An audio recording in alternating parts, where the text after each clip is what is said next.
Introducción a la célula. Objetivo de aprendizaje.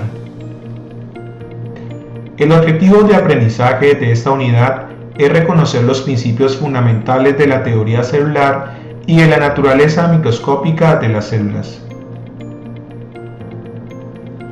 La célula es considerada como la unidad estructural y funcional de los seres vivos en la Tierra.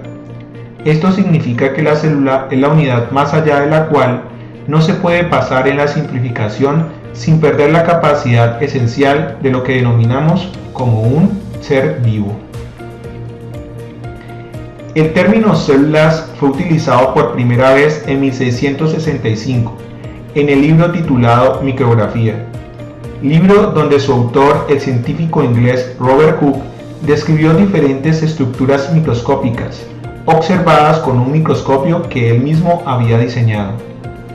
Hooke utilizó el término de células para referirse a pequeñas cámaras dentro de una pieza de corcho.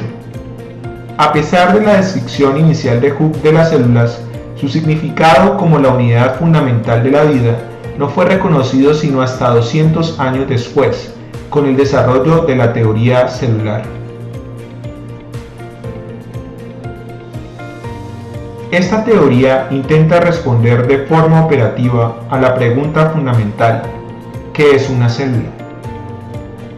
Para resolver esta pregunta, las ciencias biológicas definen a la célula como todo aquello que cumple con los postulados de la teoría celular, que inicialmente fue propuesta por Theodor Schwann y Matthias Schleiden en 1839. Esta teoría con el tiempo fue complementada por otros investigadores, dando origen a lo que se le conoce en la actualidad como la teoría celular moderna, la cual se puede resumir en básicamente 4 postulados. El primer postulado de la teoría celular moderna sostiene que las células tienen una composición química similar.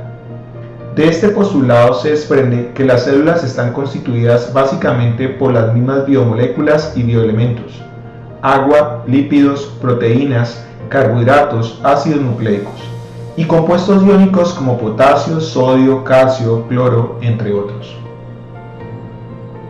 El segundo postulado afirma que las células presentan un flujo interno y continuo de producción y gasto de energía.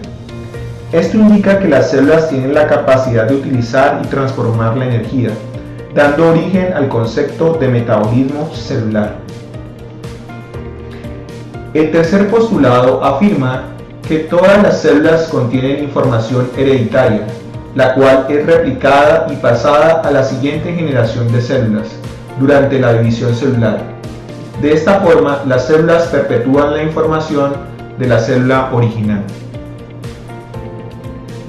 El último postulado sostiene que toda célula proviene de una célula preexistente. Esto quiere decir que las células y por lo tanto la vida no surgen de forma espontánea. De este último postulado se desprende otra pregunta fundamental de la biología celular, y es: ¿cómo se originaron las células? Y por lo tanto, ¿cómo se originó la vida?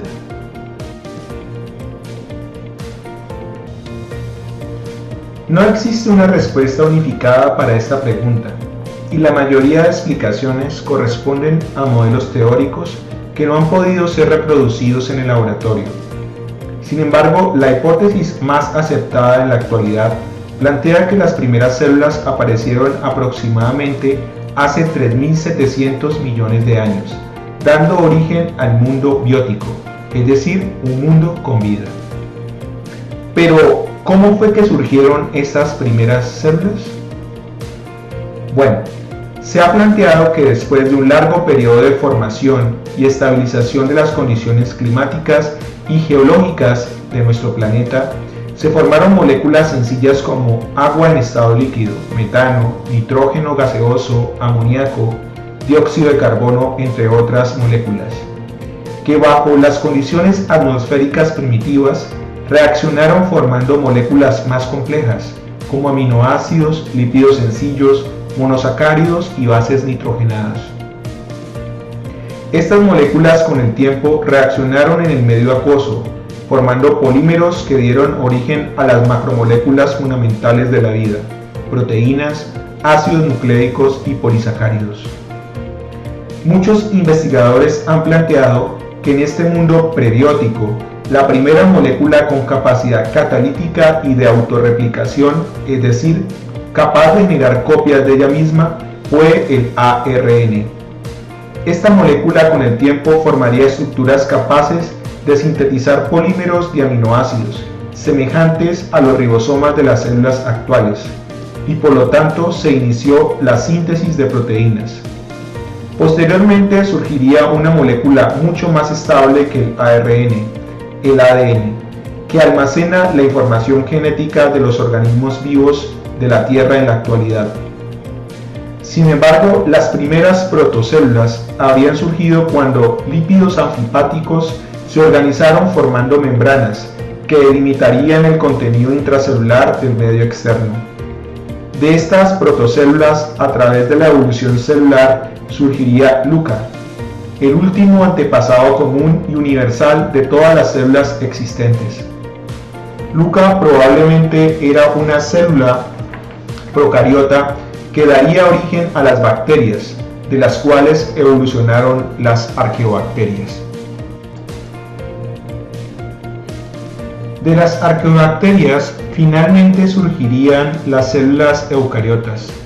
Durante miles de años, la evolución celular desde LUCA permitió la formación de una gran diversidad de células que se adaptaron a diferentes condiciones ambientales del planeta.